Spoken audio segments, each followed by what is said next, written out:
Este programa não é recomendado para menores de 14 anos. Paz e graça para você ligado nessa emissora. Começamos agora o seu programa de reflexão, entrevistas e debates de todas as noites.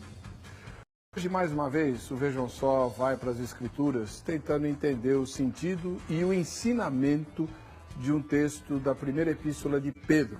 Novo Testamento, portanto, fundamental para a nossa caminhada na fé. Lá pelas tantas, e na matéria de abertura você vai poder examinar melhor, o apóstolo Pedro menciona a pregação que o Senhor Jesus teria feito aos espíritos em prisão. Do que Pedro está falando? Bem, muita gente imagina que foi o que o Senhor Jesus Cristo fez quando ele desceu ao Hades, na linguagem do credo apostólico, né? O que é que o Senhor Jesus foi fazer lá? Foi pregar aos espíritos que haviam vivido antes do seu advento. Será que esses espíritos então tinham chance de se arrepender e se salvar porque viveram antes do Senhor Jesus? É disso que o texto está falando? Ou o Senhor Jesus foi pregar outra coisa lá no Hades? Ou o texto não está se referindo a nada disso, então está se referindo a quê? E a pergunta mais importante: como essa passagem das Escrituras pode nortear o meu e o seu caminhar na fé? Como esse ensinamento da palavra vai modificar a nossa vida, o nosso comportamento, os nossos valores e os nossos objetivos para sermos mais fiéis na obediência ao Rei Jesus? É disso que nós vamos falar. Está no ar o Vejam Só.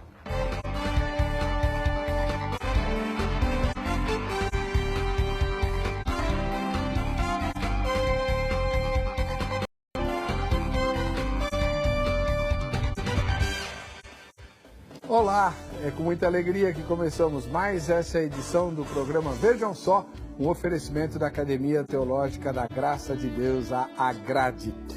Tem presente para você, a Agrade vai continuar sorteando aqui e as nossas promoções continuam, né? Você deve nos acompanhar sempre pelo site vejamsó.com.br.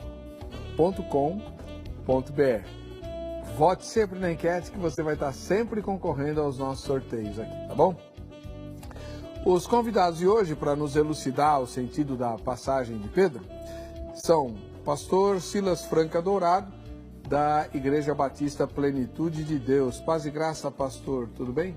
Paz e graça, pastor Ed. Eu que agradeço de mais um convite, né? O senhor falou que eu não gostava de vir aqui, eu gosto de vir. O senhor é parceiro nosso. Parceiro. Então, eu espero contribuir. Um tema muito difícil, né? Mas eu espero, juntamente com o pastor Oséias, né? Contribuir para elucidar um tema tão difícil, mas, segundo a palavra de Deus, vamos tentar refletir e lançar luz, né? Para os nossos ouvintes, né? No Vejo Só. Pastor Silas Franca, onde fica a Igreja Batista Plenitude de Deus?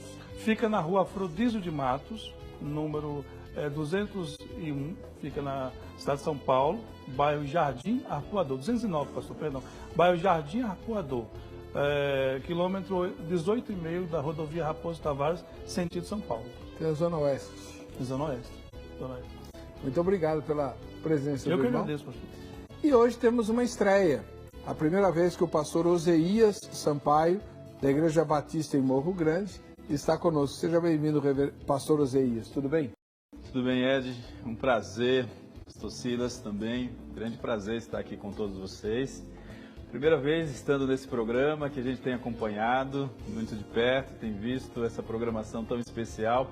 Programa que busca, de fato, elucidar temas tão difíceis, tão polêmicos, mas que traz elucidação para as pessoas que acompanham. É muito bom estar aqui, é muito bom mesmo poder estar com vocês nessa oportunidade. Muito obrigado pela presença do senhor. Pastor Oséias, a Igreja Batista lá em Morro Grande, qual é o endereço? A Igreja Batista do Morro Grande, eu não sou eu sou apenas um dos pastores ali, tem outros pastores, pastor Edson Plaza, pastor Ivo Gomes, que é pastor ali naquela igreja. Essa igreja está na verdade, ali no Morro Grande é uma rua, é um bairro, na verdade, ali depois da Lapa, né? Para quem não conhece, aqui é a região da Lapa. Morro Grande, ele está Avenida Francisco, é que eu de fato não me recordo nem agora o endereço específico. Não se preocupa, é na região da Lapa. Na região da Lapa, ali depois da Lapa, freguesia do Ó, chegando Morro Grande. Seja muito bem-vindo, boa estreia para o senhor. A gente vai assistir agora a matéria onde o Zeca com certeza vai mostrar o texto e dizer quais são as possíveis interpretações dele, para depois a gente ouvir os nossos especialistas aqui no estúdio do Vejam Só. A vida de Jesus é alvo de muitos estudos, interpretações, debates e polêmicas entre os estudiosos e teólogos. Porém, existem 3 dias que, de maneira muito especial, trazem tantos questionamentos quanto os outros dias da vida do Messias. São os 3 dias entre a morte e a ressurreição de Cristo. Onde ele esteve, o que fez, o que sabemos sobre esses dias? Essas perguntas são tão complexas que séculos de estudo não foram suficientes para trazer uma resposta definitiva. Por isso, no Vejam Só de hoje queremos saber: Jesus pregou no inferno? Para formularmos essa pergunta, usamos como base o versículo 19 da primeira carta de Pedro, lá no capítulo 3. Vamos ler esse trecho e depois continuar o nosso estudo. Por intermédio do qual ele também foi e pregou aos espíritos na prisão. O versículo 19 é de difícil interpretação, pois nessa frase relativamente curta, o significado de cada palavra varia e varia muito. Cada uma das 9 palavras no original já foi compreendida de maneiras muito diferentes. Assim, não podemos esperar uma unanimidade na interpretação dessa passagem. Não temos como chegar a um acordo. Por isso, vamos tentar apresentar um contexto sobre o que Pedro está dizendo, para fornecer uma base para você que nos assiste nessa noite. Sproul, um renomado apologista cristão, diz que esta passagem provoca uma série de perguntas, como por exemplo: que espírito está em foco aqui? O espírito humano ou o Espírito Santo? Quem são esses espíritos em prisão? O que essa prisão indica e onde fica? Quando essa pregação aconteceu? Por que essa pregação foi necessária? Cada uma dessas perguntas tem respostas muito diferentes, segundo diferentes estudiosos da Bíblia. Alguns teólogos afirmam que nesse trecho encontramos base para a ideia do purgatório, bem como da salvação universal.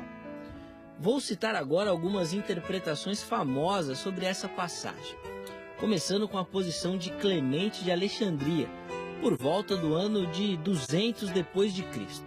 Ele ensinava que Cristo foi ao inferno em espírito proclamar a mensagem da salvação às almas dos pecadores que estavam lá presas desde o dilúvio.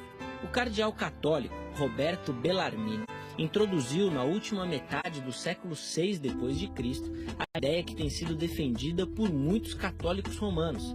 Em espírito, Cristo foi libertar a alma dos justos que se arrependeram antes do dilúvio e que tinham ficado num limbo, ou seja, no lugar entre o céu e o inferno, onde, segundo Bellarmine, ficavam as almas dos santos do Antigo Testamento. Já comentaristas mais contemporâneos ensinam que o Cristo ressurreto, quando ascendeu aos céus, proclamou aos espíritos em prisão sua vitória sobre a morte. Bom, as informações foram colocadas e, apesar da dificuldade, conseguimos explicar alguns pontos. E para você que nos assiste, já tem a resposta? Mas antes de ouvirmos, que tal sabermos a opinião dos nossos convidados? Acho que seria uma boa. Então, vamos lá. Voltamos ao estúdio. A palavra está com você, pastor Eber. O pastor Silas Franca Dourado, parceiro do programa, ministro da Igreja Batista Plenitude de Deus. Pastor, o que é que Pedro está falando aqui? Como é que o senhor interpreta esse texto? Essa primeira fala é sumariando tudo que a gente vai defender depois, mas eu sou de um pensamento conservador, pastor. A igreja até o século V, até Agostinho, a igreja era unânime nesta questão da descida de Cristo ao Hades. E tanto na questão dos pais da igreja, como tanto os pais latinos como os pais gregos, eles acreditavam que Jesus tinha descido ao Hades e tinha pregado. E também, como eu vejo a Bíblia como um método histórico-gramatical, ou seja, literal, a menos que a literalidade de um texto como esse se torne impossível, a princípio, e vou fundamentar isso depois, eu creio piamente que Jesus desce ao Hades, aí depois nós vamos discutir e de que forma foi e o que ele pregou, mas ele desce lá e prega aos espíritos que estavam em prisão, como sugere o texto no verso 18, 19 e 20 de 1 Pedro 3. E só para a gente poder entender, quem são esses espíritos em prisão? Segundo o próprio texto, as almas do tempo de Noé. Os espíritos dos homens do tempo de Noé. E Jesus fez isso quando esteve morto, é isso? Num processo da morte e ressurreição. Ele vai lá em espírito, porque ele não tinha ainda ressuscitado. Se ele não tinha ressuscitado, o corpo, como é a primícia da ressurreição, como diz o texto, o seu corpo não estava ele plenamente em corpo incorruptível, como um dia a igreja haverá de ser, como Paulo fala em 1 Coríntios 15, a partir de 51. Então, ele estava em espírito. Então, ele desce as partes mais baixas da terra ali, como sugere Pedro, e prega a espíritos. E Pedro até acrescenta isso depois, eu vou fundamentar com outros textos, né, como em 1 Pedro 4, 6, Pedro fala que ele prega o evangelho. Agora, depois vamos fundamentar que palavra é essa que vem do grego e o que fez. Salvou ou não salvou? A igreja primitiva, pastor, até o século V, não é a minha opinião, mas até o século V, ela acredita que ele pregou para a salvação. Por isso que nasce a doutrina que havia um limo, lugar intermediário, que eu não creio que ele pregou para a salvação. Ele anunciou ali o evangelho àqueles que foram um dia, desde o tempo de Adão, né? Se você for ver, que desde aquele de Adão já vê a promessa do Messias, da semente da mulher, Gênesis 3,15. Nascerá aquele que pisará a cabeça de Satanás. Eu creio que todos os santos do Antigo Testamento, até antes de Noé, tinham esse discurso que haveria de vir o Messias, o Salvador, para ligar novamente o homem a Deus que tinha caído. Muito obrigado. Esse foi o pastor Silas Franca Dourado, da Igreja Batista Plenitude de Deus. Temos um estreante hoje, é o pastor da Igreja Batista em Morro Grande, aqui em São Paulo, é o pastor Oseias. Pastor, por que o seu nome é Oseias e não Oséias? Foi o cartório que errou ou foi seu pai e mãe que quis? Então, meu nome é Oseias, na verdade, porque o meu pai, seguindo aí a linha de nomes de filhos parecidos, o nome do meu irmão mais velho é Osenias. Então, Oseias vem em sequência. Ele não estava um pouco pensando sobre Oséias da Bíblia e tal, mas seguindo essa linha. Quantos irmãos o irmão tem? Eu tenho 7 irmãos. Vamos então, falar os nomes, já que são todos parecidos. São 4 mulheres e 3 homens. Então, enquanto os meus pais estavam colocando os nomes, sempre colocou nomes com fonema parecidos, né? Então, os mais velhos é o meu irmão Osenias e Oseias, depois vem Zilda e Zidalva.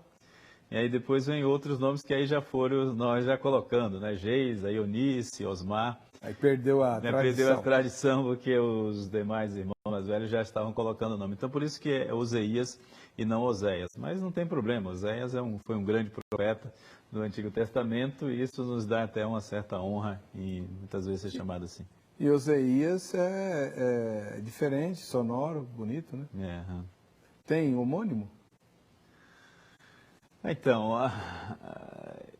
não conheço, eu conheço muito poucos, o pessoal chama Oséias, né? Na maioria dos Osés de Paula. Que o senhor conhece só o senhor? Só eu. Osés de Paula, né? Um famoso aí. Não, Oséias tem de monte. Mas... Mesmo escrito com Z, porque no meu Oseias é com Z e não com S, né? Pastor Oseias, e o senhor, como é que vê essa passagem de 1 Pedro? Bom, eu sendo de fato já categórico, sendo de fato direto, eu entendo que, respondendo à pergunta do programa e sendo bastante objetivo, a resposta a essa pergunta é não. Jesus não pregou no inferno. Não há base na Bíblia, esse texto, por mais que há interpretações e tal, mas ele não dá base a esta afirmação.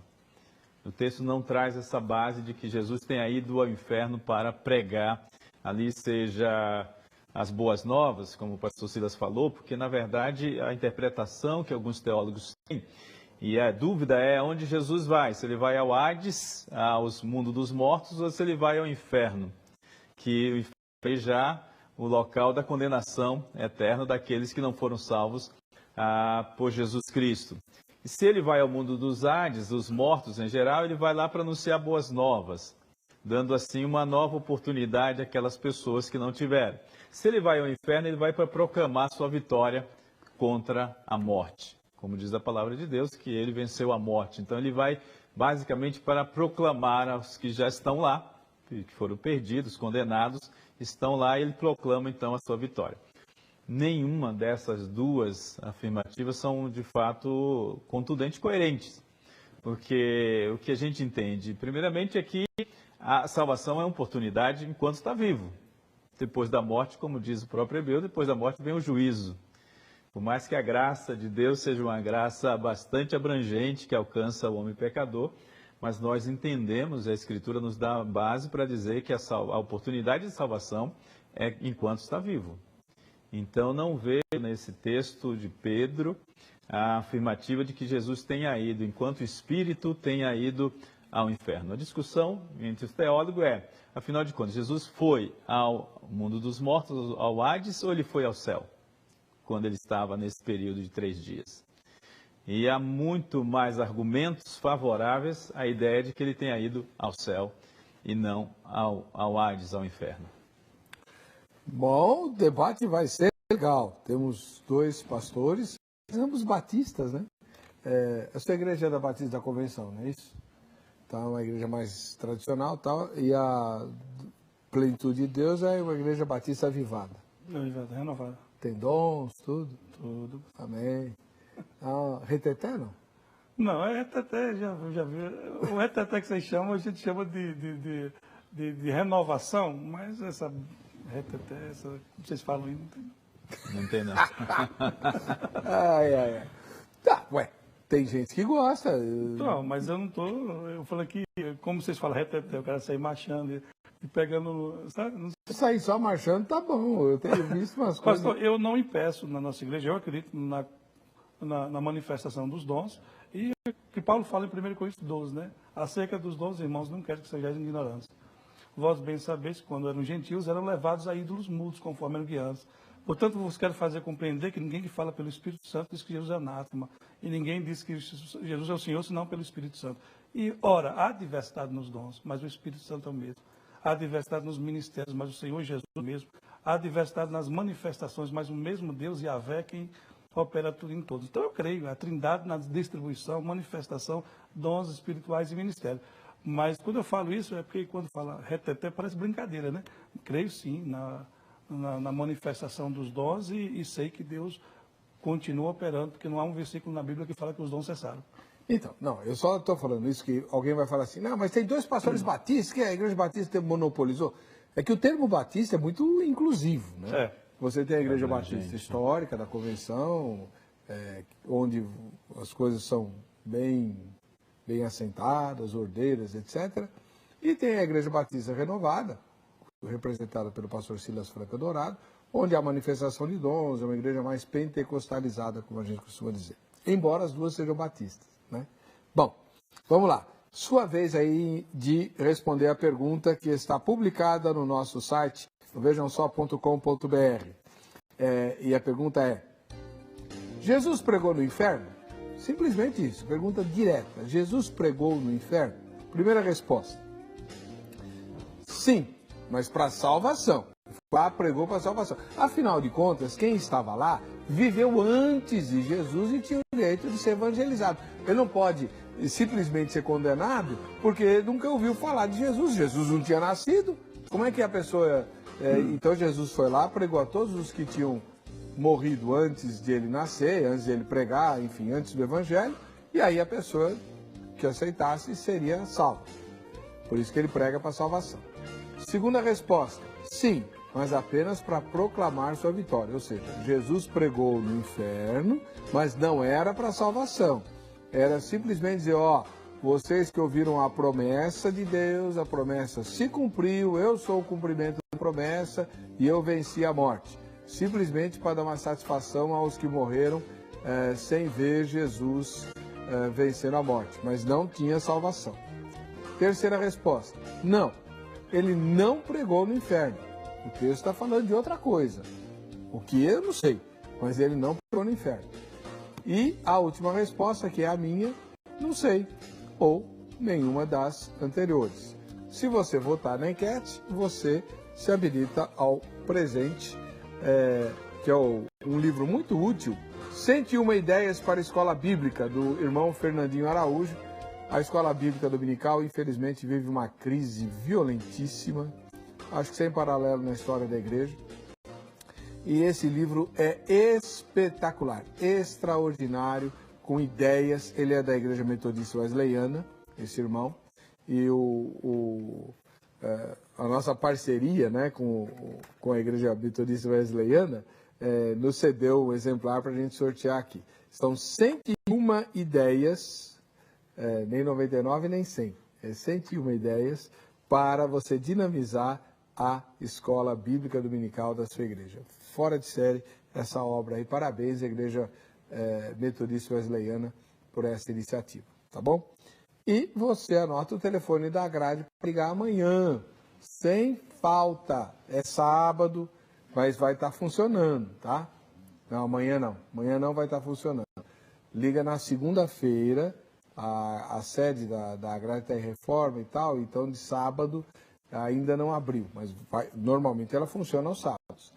0 operadora 11 3115 0819. 3115 0819, você dá o endereço de onde você mora e eles vão dizer onde você pode se informar sobre a grade, perto da sua casa, que cursos tem e tal, porque a grade tem uma infinidade de cursos, inclusive vários novos, cursos novos, curso de canto, curso de violino, curso de gestão eclesiástica ou administração, né? Curso de formação de brigada para grandes igrejas, brigada de primeiros socorros, curso de teologia renovado, está sendo reformulado, curso bíblico, curso de análise bíblica. Eu vou dar aula às terças-feiras, começando amanhã, isso mesmo, começando nesta terça-feira, à tarde, lá na sede, nesse mesmo telefone aí, análise bíblica do Novo Testamento. Quiser ser meu aluno, minha aluna, se informa lá. 3115 0819 em São Paulo, tá bom? A gente está indo para o intervalo, voltamos já com a continuação do Vejam Só. Vamos lá. O tema de hoje é se Jesus foi pregado no inferno. Pastor Silas Franca, antes de eu fazer as perguntas que eu tenho aqui para o senhor, pastor, o senhor está com o volume 1 daquela enciclopédia? Volume 1, pastor.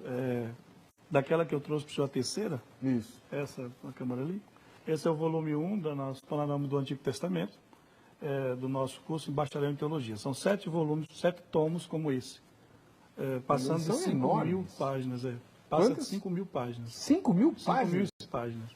O nosso curso básico são 14 volumes, com 1.816 páginas. O médio tem mais de 3.500 e o médio avançado, e essa tem mais de 5.000 páginas. É fruto de 20 profissionais trabalhando, né, pastor? E essa eu trouxe para o senhor, né? Quem quiser conhecer mais o nosso trabalho, entrar no site www.teologiafabi.com.br. Teologia Fabi? Fabi. O que é Fabi? Faculdade Batista Independente. teologiafabi.com.br. Ok, pastor? Tá aqui. Ou então entre em contato direto com o pastor Silas Franca. Através do e-mail. Tem o e-mail dele postado no site do programa, no vejamsó.com.br. Obrigado, meu irmão. Pastor. Eu agradeço. Está divulgando esse trabalho. Formando lá. Bom, pastor, o senhor insiste que Jesus foi ao inferno, ao Hades, enfim. Ele foi ao mundo dos mortos pregar lá? Pastor, isso é uma unanimidade na igreja. Unanimidade nada, o teu irmão aqui não acredita. Vou explicar. É unanimidade na igreja primitiva. Rejeitar isso é desrespeitar ou não conhecer a história. Você tem, por exemplo, a reforma, ela foi incluída na ideia das confissões e créditos, justamente essa descida de Cristo ao Hades. Isso significa que, imagine, nós temos ali os pais da igreja, nos deram a doutrina da Trindade, a união hipostática, todo esse processo, e também tem essa visão. O que eu não concordo é que se ele desceu lá, o pastor levou para esse lado, que eu discordo do que ele disse, ele levou para aquele lado de pregar para converter. Também não acredito nisso. E por mais que a igreja acreditava. A igreja primitiva acreditava nisso. Você tem, por exemplo, pastor, olha, alguns teólogos, só tem gente bobinho aqui, o Márcio, o Tertuliano, o Zwinglio, eles acreditavam que Jesus foi, mas ele pregou somente aos justos, levando o cativo. Eles acreditavam nisso. Anastácio, Ambrosínio, Erasmo, Calvino afirmava que essa pregação teve duplo aspecto. Para os que estavam lá não salvos, condenação.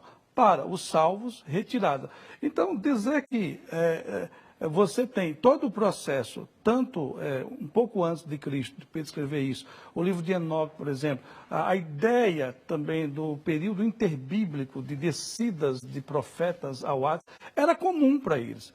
Pedro até parece que cita Enoque no capítulo 67, do versículo 4 a 69. Alguns teólogos chegam a dizer que Pedro pega esse texto de empréstimo. Mas Pedro não escreve só 1 Pedro, capítulo 3, versículo 18 a 20. Pedro também escreve 2 Pedro, onde ele fala o seguinte, olha, nesse texto de 2 Pedro, ele é mais contundente em relação a isso. Ele fala assim, porque, por isso, foi pregado o evangelho também aos mortos, para que, na verdade, fossem julgados segundo os homens na carne, mas vivessem segundo Deus no Espírito.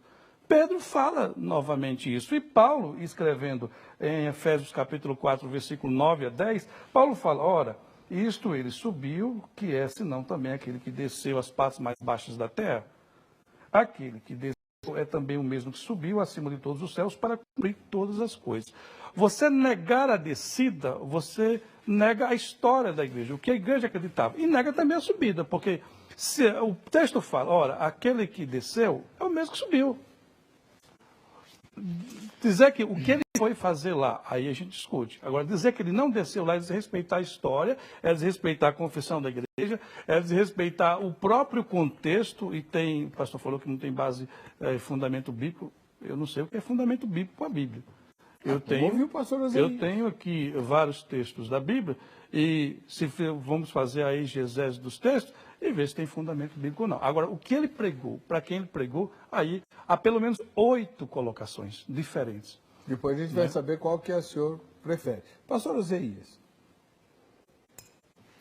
E aí? O senhor mudou de ideia? Não mudei de ideia, para tentar explicar para o pastor Silas o seguinte, o credo apostólico foi constituído no segundo século e trouxe a expressão AIDS, como sendo o mundo dos mortos. No século IV que houve essa mudança, que foi incluído no credo apostólico a expressão inferno. Então o que a gente percebe claramente que AIDS é sinônimo de inferno. Nem sempre, pastor. Nós temos 57 versículos da Bíblia, 57 versículos da Bíblia com suas variações da palavra inferno. Aí você tem Geena, Tartaron, Hades, ou Seol ou Sheol no Antigo Testamento. A gente pode discutir todas. Então, por isso que o crédito apostólico, pastor, trouxe essa interpretação de Hades como inferno. Por isso que nós estamos declarando claramente que Jesus não pregou no inferno. A ideia aqui é Hades. Hades, então, seria o mundo dos mortos. Certo. Se é mundo dos mortos, não é o inferno. Porque para os judeus, a gente tem lá a parábola que Jesus contou em Lucas 16, os judeus compreendiam o Hades como um espaço que tinha 2 ambientes.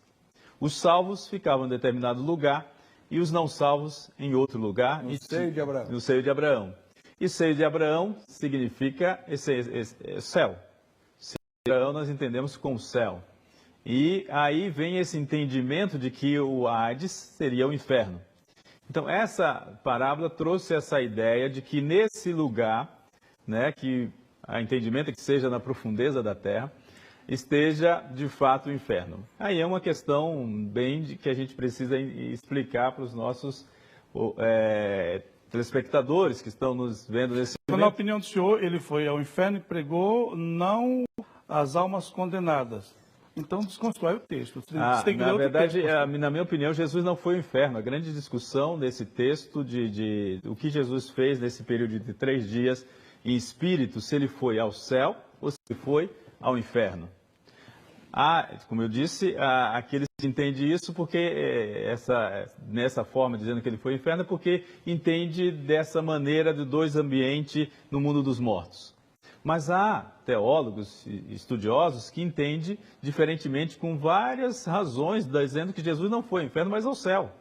Jesus subiu ao céu. E textos bíblicos que falam, olha, na tua mão entrego o meu espírito. E também ele disse para o que estava na cruz, o ladrão, hoje mesmo estás comigo no paraíso. De acordo com o que o Paulo escreve, paraíso é um tipo de céu, o terceiro céu. Depois nós temos que entender também a escatologia bíblica. A escatologia bíblica deixa bem claro que o inferno não é uma realidade para esse tempo ainda. O inferno é a realidade para depois do julgamento final. É o que a gente chama de lago que arde com fogo e enxofre. Que aí Deus vai dizer, preparado para o diabo e seus anjos. Tá. Então, pastor, o telespectador está querendo ouvir do senhor o seguinte.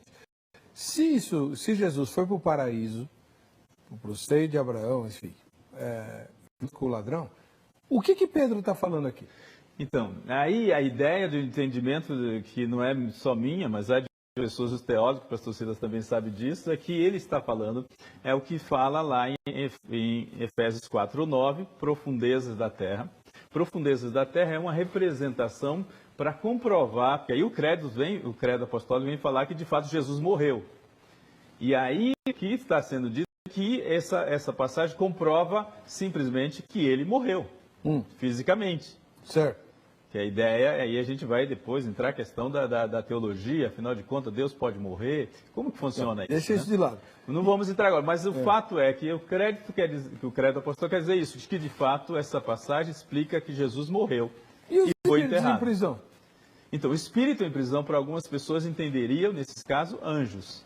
Hã? Anjos. Que anjos? Anjos que, a gente sabe que os anjos caídos, que foram lançados fora, os demônios, e Jesus foi, de alguma maneira, proclamou a sua vitória para esses espíritos. Né? Não para pessoas. Então, porque até o Antigo Testamento, quando fala de salvação, a salvação também é pela graça no Antigo Testamento. Ok. Porque a Apocalipse 13 vai falar que o Cordeiro foi morto antes da fundação do templo. Tá. A gente vai fazer o seguinte, eu já tenho algumas perguntas para vocês dois, mas antes nós vamos ouvir as respostas dadas pelas pessoas entrevistadas pelo Zeca. Nem todas elas têm treinamento teológico, algumas são pastores, outras não. Vamos ouvir. O texto lá de 1 Pedro dá a entender que Jesus pregou no inferno naqueles 3 dias antes da sua ressurreição.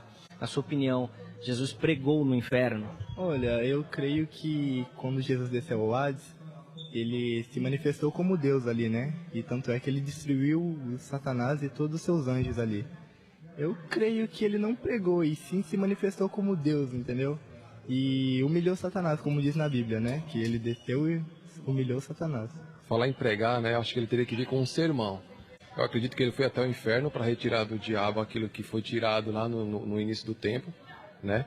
Ele chegou até lá para resgatar de novo, mas eu acredito que ele não necessariamente ele precisou pregar, porque toda autoridade, todo poder está com ele, e quando se fala em pregar, ele deveria trazer, não precisou de nenhum sermão como ele trazia pro Israel naquele tempo, né? Ele foi até o inferno, mas não necessariamente pregar, mas retirar aquilo que o diabo teria pego com o pecado do homem no início dos tempos, no caso com Adão e Eva, né? Então ele foi apenas pegar de volta, apenas isso. Eu acho que não, né? Que a Bíblia fala assim que quando ele desceu, pelo que eu conheço, vai pegar a chave da morte, né? Aí nós vai estar também uma discussão para saber se quem tinha poder da morte era o diabo, se era Deus. Mas se Jesus descesse ao Hades para poder pegar o evangelho, então nós entraríamos numa teoria que também Satanás e até mesmo o anticristo poderia herdar a vida eterna. Acredito eu assim. Então eu acredito que de maneira alguma foi para pegar o evangelho. Eu acredito que não. Na minha opinião, não. E na realidade eu nem acredito, nem creio muito nisso que ele tenha descido ao inferno, né? Pelo que a gente conhece um pouquinho da palavra, nem teria essa necessidade dele descer até o inferno para provar que ele era filho de Deus e assim fazer o sacrifício para que ele veio representar aí para a gente, né? Muito bom. Ok, me surpreenderam as respostas. Eu não esperava tanto assim. Algum deles convenceu o senhor? Pastor, primeira coisa, para que serve a Bíblia? Para se ler E em cima do que se lê, eu tenho alguma interpretação, e como eu falei para o senhor, eu acredito na Bíblia literalmente. O texto de Pedro fala isso. Se ele não dissesse nem 1 Pedro 3, nem 4, e nem Efésios 4, eu não discutiria. E nem fosse consenso na igreja primitiva, nem estivesse em nenhum dos credos, aí a gente ia deixar de lado. Mas é o texto que diz, não sou eu. Então, como o texto diz, eu não posso rejeitar o texto e ficar com qualquer teoria. Eu preciso ficar com o texto. O texto, ele é claro quando fala assim, no qual foi, também foi e pregou. A palavra pregou aqui vem de uma expressão grega, kerusen, que significa anunciou. Necessariamente não seria pregar para converter, porque Hebreus, capítulo 9, versículo 27, foi citado pelo pastor, ao homem está ordenado morrer uma só vez e sexo juízo. É o que eu criei. Lucas, capítulo 16, tem aquela história, que eu nem acredito que aquilo é parábola, é história, na questão da hermenêutica, a gente vê como uma história, porque tem nome de personagens e é o próprio Cristo que está contando. Se fosse Paulo, seria uma parábola, mas ali uma história. Fala de duas personagens que viveram nessa terra. Uma fez as suas escolhas, vivia uma vida totalmente fora de Deus. E a outra vivia uma vida, vamos dizer assim, humilde, privada. Mas o fato é que os dois morreram e foram conduzidos. A palavra infernos, que a gente pode pegar do Geena, Tártaro, Sheol, Seol, pegar desde o fogo lá do Geena, na perspectiva dos judeus, ela vai no mundo do Cronos, e a gente vai longe com esse negócio. Agora, como é que a igreja via isso? É essa a questão. Porque a igreja tinha uma luz sobre isso. O inferno era o lugar se entende o seguinte, como Cristo conta a parábola, era o lugar do mundo dos mortos. E nessa perspectiva havia uma divisão. Uma parte dessa era um lugar de tormento e a outra parte seria o seio de Abraão. Essa era uma cultura judaica. Jesus depois, no capítulo 23 do livro de Lucas, ele, do lado de Dimas, na cruz, ele fala, hoje mesmo tu estarás comigo no paraíso. E tem a ideia de que ele conta a história de dois homens que morreram e descem para o mesmo lugar. Eles poderiam se ver, então fica o mundo dos mortos, só que um lugar era de tormento e o outro não. Era assim que era visto. Eles entendiam assim. Então ele estava falando para judeu, tinha que falar de forma que eles entendiam. O foco daquela pregação é mostrar que a escolha que você faz é que determina o lugar que você vai. E o próprio rico quis voltar e ele fala, não é possível voltar, cortando toda a possibilidade de reencarnação e de volta do mundo dos mortos. Isso aí, todos nós cremos nisso. Mas quando ele no Lucas fala, hoje mesmo estará comigo no paraíso, porque hoje, a palavra hoje não é necessariamente naquele momento, mas dali em diante, e Paulo escrevendo aos Coríntios, no 2 Coríntios, capítulo 12, a partir do versículo 2, Paulo fala, conheço um homem, se no corpo não sei, se no espírito não sei, foi arrebatado até o terceiro céu. Pegando Paulo, pegando Pedro, o que Jesus falou. Então, quem constrói a doutrina é a própria Bíblia. A Bíblia interpreta a si mesma. Então, se entende o seguinte, ele morreu, desceu às partes mais baixas da terra, como diz o texto aqui, ele anunciou aos espíritos em prisão, então é o lado obscuro do inferno, né? Os quais, no outro tempo, foram rebeldes, então não era o pessoal que estava no seio de Abraão, o texto sugere isso. Quando a longanimidade de Deus esperava nos dias de Noé. Eram pessoas dos dias de Noé que foram rebeldes, que não aceitaram a mensagem de Noé. Então, essas pessoas, ele anuncia o Evangelho. Ele testifica, como se ele falasse assim, eu sou aquele que desde Adão foi pregado. Eu sou aquele que Enoque andou comigo. Eu sou aquele que os profetas do Antigo testemunharam. Mas como era para esse povo, vai até Noé. Eu fui aquele que todos os da família de Noé, a geração 7, pregou e testificou sobre mim. Eu sou aquele. Para quê? Para salvação? Não, eu não creio na salvação. Por mais que a igreja primitiva acredite nisso, eu não creio.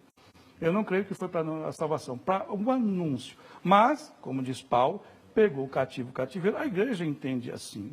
Há várias teorias, sim, mas eu entendo assim também. Que ele pega aquele seio de Abraão e agora leva para o terceiro céu, que é o que nós chamamos de paraíso de Deus.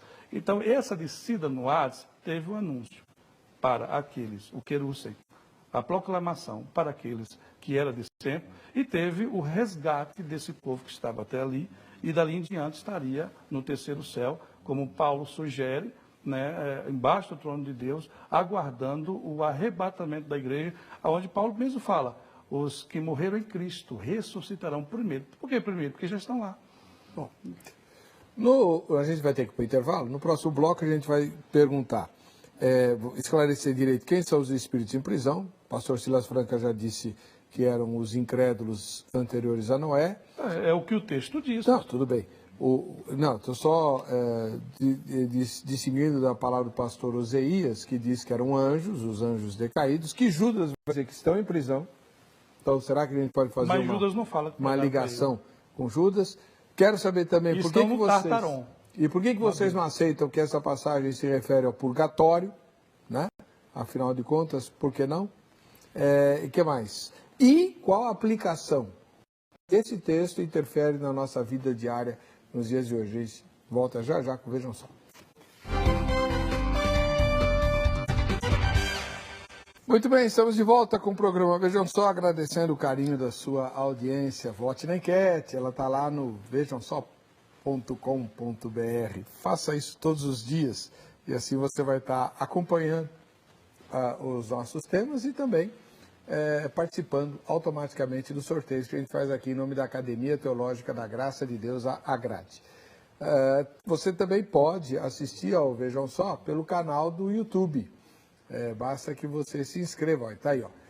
Assiste esse vídeo e outros pelo canal HIT TV. Tem que se inscrever e aí você tem acesso à exibição do programa e também aos vídeos que já estão lá, né? Para você usar, inclusive, se quiser, na escola dominical da sua igreja e por aí vai, tá bom? Vamos lá. Pastor Oseias Sampaio é ministro da Igreja Batista em Morro Grande, aqui na zona oeste de São Paulo, da capital. O senhor diz que os espíritos em prisão seriam os anjos caídos, né? São os mesmos anjos de que Judas fala na epístola dele? Sim, certamente, como eu disse, é uma questão de interpretação, de entendimento. Em primeiro lugar, entender aonde Jesus vai em espírito nos 3 dias da sua morte. É a minha linha de entendimento, de acordo com alguns teólogos que eu entendo, ele vai ao céu. Porque ele declara isso textualmente, como o pastor faz questão de ver, a literalidade bíblica, textualmente ele declara isso, que vai ao céu.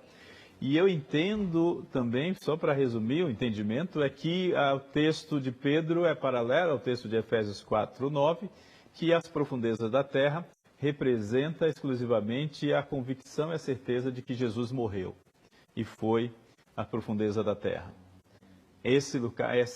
O crédito apostólico vem justamente dizer, caracterizando a morte física, a morte de Jesus. Então, esse entendimento trazendo esse resumo. E aí você vai trabalhando com isso para você poder dizer que Jesus não foi ao inferno, porque essa questão da geografia do inferno. Nós precisamos entender, o inferno fica sobre a terra, embaixo da terra. Figura de linguagem, pastor. Figura de linguagem. Então nós não temos uma geografia do inferno. Não, mas quem está dizendo isso? Por isso que a gente dizer que ele desceu ao inferno, isso é uma figura de linguagem que não, de fato, pode dizer de fato que essa seja a realidade literal da questão. Aí a gente vai entender que pode ser um figurativo. Então, no sentido de descer... Tanto faz. Tanto faz. Isso Sim, tanto faz. Se é uma coisa que nós não queremos aqui, é o mapa do inferno. Nós não temos o mapa e nem a geografia do inferno. E nem porque nós podemos ter uma visão, nós hoje temos uma compreensão da formação, né, do universo, como é, mas o fato que o inferno é um local estratégico, o mundo daqueles que não conhecem Deus, espiritual. E quando se trabalha descer, é que o homem caído, ele desce. O homem que busca, ele sobe. Isso é uma perspectiva para a gente aqui. Ok. Mas eu quero saber onde é que entra os anjos nessa história. Então, esse é o entendimento de que a quem Jesus pregou. Jesus não foi pregar aos perdidos para dar a eles a oportunidade de salvação. Claro que não. E nem foi pregar também àqueles que já foram condenados para proclamar a sua vitória, que estão no inferno. Então ele fez o quê? Ele proclamou a sua vitória sobre a morte para esses anjos, né, esses espíritos que estão em prisão, né, que são esses anjos que depois vão ser lançados no inferno com o diabo e seus anjos, como diz a palavra. São os demônios que estão em prisão. Sim. Mas se os demônios estão em prisão, quem é que fica atormentando aí a vida das pessoas, que a gente tem que ficar expulsando demônios? Então, nós sabemos que o diabo está agindo, né? E o texto fala em prisão porque, assim como o homem sem Deus, ele está escravizado, né? está em prisão e os demônios que não... não é uma prisão real. Não, é uma prisão espiritual. É o fato que eles estão condenados, é isso? Prisão espiritual. Tá, uma prisão, sim, uma prisão espiritual, mas eles não estão impedidos de agir. Sim, não. Eles estão agindo. Tá bom. Vamos lá. Por que o senhor não aceita que sejam os anjos e Judas os alvos da proclamação do Senhor Jesus lá no Hades? Primeiro porque a mensagem do Evangelho, como fala Pedro, ou o querúcio, o anunciar, nunca foi para anjo. Primeira coisa, nunca foi. Em momento algum na Bíblia, 31.173 versículos, não me mostra nenhum. O pastor fala que ele foi para o céu. E quem disse que ele não foi? Ele desceu, pregou, pegou o cativo, ele foi para onde? Para o céu. É por isso que ele fala que ele foi para o céu. Ele foi mesmo, porque o cativo não foi para o terceiro céu? Paulo não fala isso depois? Mas ele proclamou e levou essas pessoas para o céu? Não. Ele pregou para essas pessoas do dilúvio, proclamou, anunciou. Tá. Pegou o cativo ele levou para o céu. E foi, quando ele chega no céu mesmo, ele tem que chegar no céu. Não tem, se ele foi, quem vai para algum lugar, né, pastor? Então, outra coisa que se fala, os anjos não estão presos. Claro que estão. Tem uma classe de anjos que está preso, sim. Apocalipse capítulo 12 derrubou a terça parte. Você vai ver Judas dizendo que estão presos. Em Apocalipse 9, uma estrela caindo do céu na terra e abrindo a chave do poço do abismo, saindo anjo do abismo. Quem sai de algum lugar. Quem prende é preso. Como é que eu desconstruo essa doutrina? Pastor, então, quem são esses anjos? São anjos terríveis que não respeitaram o principado e potestade, que eram... no nível, vamos dizer assim, quando você trabalha principado, potestade, ou anjo, arcanjo, querubim, serafim, eram anjos de alta patente, que foram aprisionados. O Apocalipse diz para quê? Dia e hora. Esses de Judas foram aprisionados, sim, os de Judas. Então, agora, como tem terça parte dos anjos, muito anjo, pastor. Se você for pegar o texto de Daniel, miríades, de milhares de milhares, alguns brincam com esse texto dizendo que chega a 100 quatrilhões de anjos. De onde o judeu tirou isso, eu não sei, que é 100 milhões vezes 100 milhões, essa expressão. Mas o fato é que tem para cada 2 anjos de Deus, um anjo caiu. Como era miríades, milhões deles, uma parte deles fica nas potestades, a outra parte está desempregada, tentando assinar carteira aqui na terra, caindo nas igrejas, e outra parte foi presa porque era ruim demais. Entendi. Bom, vamos lá. Agora a pergunta mais complicadinha. Pastor Oséias, essas passagens todas que nós estamos mencionando no contexto, as passagens talvez paralelas, talvez não, de 1 Pedro 3,19, ensejam de alguma forma o ensinamento sobre o purgatório? Não, de forma nenhuma. Essa ideia de purgatório, onde as pessoas vão pagar os seus pecados para depois ter alguma possibilidade de salvação, não existe. A Bíblia não nos traz nenhuma ideia dessa forma, em momento nenhum. A gente sabe claramente que a palavra de Deus deixa bem claro que as pessoas terão oportunidade de salvação enquanto estiverem nessa vida, que ouvirão o Evangelho, serão salvos, pela graça de Deus, e essa é a ideia. Essa é a afirmação da palavra. Embora também eu entendo que quando a gente olha o Antigo Testamento, por isso que eu não concordo essa ideia de que Jesus vai lá para pregar para aquelas almas que não ouviram, não tiveram oportunidade de pregar, porque nós sabemos também que mesmo no Antigo Testamento a salvação é pela graça, Nós temos as pregações e o Senhor já estava... Então, mas o pastor está batendo na tecla que eu falei que ele pregou lá para salvar, e eu falei que ele só anunciou, não falei que ele salvou ninguém. Então, quando o senhor se insiste nisso, o senhor desconstrói o que eu digo. Tá, então, na verdade, quando ele prega com o objetivo só para que as pessoas conhecessem. Essa é a grande dificuldade de a gente entender. Por que eu prego sem ter um objetivo específico para isso? O objetivo era testificar, como o objetivo de Noé, sendo chamado até em Hebreus 11 de apregoeiro da justiça, ninguém converteu-se, mas Noé foi uma figura de Cristo e a arca, aquele que entra nele é salvo, uma figura, uma tipologia no Antigo Testamento. Ninguém se converteu, ele não pregou, pastor? Sim, eu acho que sim, mas se Jesus vai para lá, ele tem um objetivo muito claro, o objetivo de pregar, anunciar o Evangelho. O objetivo não pode desconstruir os princípios que ele mesmo estabeleceu. O objetivo de anunciar o Evangelho, entendo eu, que é com essa possibilidade que as pessoas vêm. E aí eu não acredito nisso, de fato, não dá para Por isso que a igreja primitiva, ela acreditava que tinha salvação. Eu não vejo dessa forma, porque senão desconstrói. Anunciar por uma questão de testificação, que é o que Noé fez. Quantos? Ele chega no capítulo 23, versículo 37 do Evangelho de Mateus, olha para Jerusalém e começa a chorar. E fala, Jerusalém, Jerusalém, que mata os profetas. Quantas vezes eu quis vos ajuntar como uma galinha junto os pintinhos? Quer dizer, quantas vezes ele tentou resgatar, anunciou para aquele povo e o povo não quis. Ele só testificou. Jesus e a obra redentora dele tem o plano nas 3 esferas, no céu, na terra e debaixo da terra. Não para salvação debaixo da terra para aqueles que não quiseram, claro que não, porque senão desconstrói o texto, mas para resgatar os que estavam lá até aquele momento no seio de Abraão e agora estão inseridos no paraíso. Então, essa é uma afirmação que não desconstrói os princípios do Evangelho, em momento algum. Bom, tem uma pergunta aqui que é a seguinte, né? O senhor disse que ele não pregou para ele pregou para pessoas mortas, os espíritos em prisão eram as pessoas que foram obedientes na época de Noé. No Antigo Testamento houve alguém que pregou para algum anjo e deu esse anjo? Não. Tudo bem. A pergunta que fica é, mas por que só até Noé? Por que só os homens que viveram até o dilúvio receberam essa proclamação do Espírito de Jesus e os outros todos? Por que não? Pastor, primeiro porque o texto diz que foi a geração de Noé, é o texto que fala. Então, a gente parte pelo pressuposto do texto. Tá. Então, eu acredito pessoalmente que no Antigo Testamento, principalmente Abraão, o texto de Hebreus fala que ele foi justificado pela fé. Deus manifestava a Abraão, Isaac, Jacó e José. E no caso de Moisés, Moshe em diante, já tinha lei, né? Esses antediluvianos, essa geração não teve praticamente nada para isso. Então não havia nem lei, não havia um cara como a geração ali que Deus escolhe, Abraão, manda a saída toda da parentela dele, a promessa, não houve promessa alguma. Só fala do abençoado do Enoque. Andou com Deus e ele transladou para si. Daquela geração só sobrou isso. Então, se não a fala, então, o que eu acredito ali, que ele desce, testifica, né? Porque Noé, na boca de Noé, a mensagem não do evangelho que nós conhecemos, o Kélion que nós conhecemos hoje, mas a mensagem de um Deus que, se eles não se arrependessem e saíssem daquela vida que estavam vivendo contra Deus e adorando a ídolos, iriam ser punidos pelo dilúvio, essa mensagem veio agora testificando, olha, do qual falou Noé. Noé falou de mim, vocês não quiseram aceitar por quê?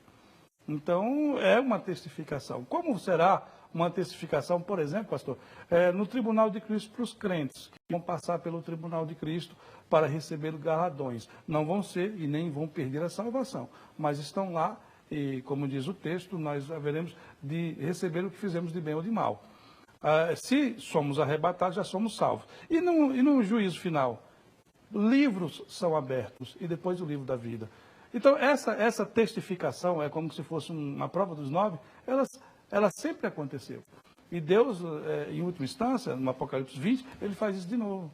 Só que agora, de forma definitiva, lançando o próprio inferno, o próprio Hades, no Geena, no Lago de Fogo. De forma definitiva e eterna. Né, aqui. Tá. Bom, mais uma questão aqui. Pastor Oséias, seja lá o que for o que o texto esteja afirmando, qual é o ensinamento que nós tiramos dele? Para que ele está lá? De que tipo de aplicação a gente pode fazer para a nossa fé?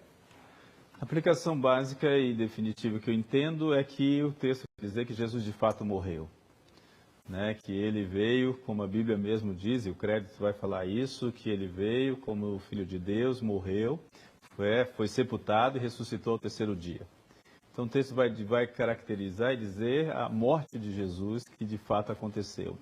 E profundeza da terra justamente vem para esclarecer isso, que ele desceu, que ele foi sepultado, né? Que ele veio a morrer. Então isso vem nos dar a certeza do plano de Deus para a nossa salvação. Né? O plano de Deus é que Deus entregaria o seu Filho para morrer por nós. Então não temos dúvida acerca da morte de Jesus. E nós cremos claramente que ali houve, de fato, essa redenção dos nossos pecados pela morte, né? A morte como propiciação, como entrega para morrer no nosso lugar. Então essa garantia que nós temos, essa certeza que temos de que Jesus morreu e ressuscitou ao 3º dia. Isso nos dá convicção, né, de que de fato ele venceu a morte através dessa entrega, através da sua própria morte na cruz, e foi de fato sepultado e ressuscitou. Essa é uma questão histórica, né, e verdadeira, para não as pessoas dizer que Jesus foi um espírito que viveu nessa terra. Não, nós temos certeza de que ele foi 100% homem e 100% Deus. E como nessa condição ele morreu e foi sepultado e ressuscitou. Então essa é a ideia principal desse texto de Pedro, para nos dar essa convicção, essa certeza histórica da morte de Cristo Jesus, confirmando toda a história bíblica, toda a promessa, né, de que viria o Messias, de que viria o Salvador, e ele morreria por nós. Então a morte de Jesus é real, ele de fato morreu. Ele era uma pessoa humana, real, que veio a esse mundo, viveu como nós, padeceu, passou por muitos problemas, morreu e ressuscitou. Bom, e para o senhor, pastor Silas Franca, qual é a aplicação que a gente tem? Por que o texto está na Bíblia? A maior aplicação que eu vejo nesse texto é que a missão de Jesus, ela não é uma missão, pastor, unidimensional, só aqui nessa terra. Ela é tridimensional. Tridimensional. Primeiro, no céu. Você vai ver que tanto no arrebatamento como até na grande tribulação, a redenção opera. Você vai ver Apocalipse 5:10, perguntando, quem são esses, de onde vêm? Esses são os que lavaram as suas vestes no sangue do Cordeiro. Apocalipse 7:9, e por isso estão aqui. Quer dizer, na grande tribulação, a morte de Cristo, ela tem sentido. Na terra, por tudo que o pastor falou, nós temos ali a Santa Ceia, que nos ensina 3 coisas. Primeiro, a ceia tem um tríplice ensinamento. A história de Jesus, a morte, a ressurreição. Isso no passado. Presente, na questão da coinonia da igreja. Essa comunhão que a igreja tem, olhando para a cruz, mas vivendo aqui com compromisso. Até aquela discussão que nós tivemos aqui na outra vez, da missão da igreja social. Em relação do futuro, uma relação do futuro é a Santa Ceia, que nós vamos e haveremos de ceiar com ele, cumprindo vários textos do Antigo Testamento para o Messias e a igreja soberana nas bodas do Cordeiro. Então a missão do Cristo, ela é tridimensional, céu, terra e embaixo da terra, esse texto de Pedro, mostrando que em Apocalipse 1:18, ele tem a chave da morte e do inferno. Ele manda. O inferno foi feito por Deus, não foi feito pelo diabo. O inferno nasce para punir Satanás e seus demônios, no mais profundo, ali num Geena, porque os anjos caídos não têm a chance que nós temos de redenção. Então, esse texto nos ensina essa tridimensão, esse ministério tríplice no céu, terra e baixo da terra. E Apocalipse fala isso, que ele é aquele que vi todas as criaturas, quando João, no capítulo 5, é perguntado que havia um pergaminho na destra do que estava sentado sobre o trono. E ninguém, nem no céu, nem na terra, nem debaixo da terra, era digno nem sequer de olhar para ele. E ele fala, e eu chorava muito. De repente, um dos anciãos que falou com João, falou, João, não chores mais. Olha quem está chegando. O leão da tribo de Judá, a raiz de Davi que venceu. Ele é capaz de abrir o livro e de desatar os seus selos. Então, a missão de Cristo, céu, terra, inferno, tudo é Jesus e redenção.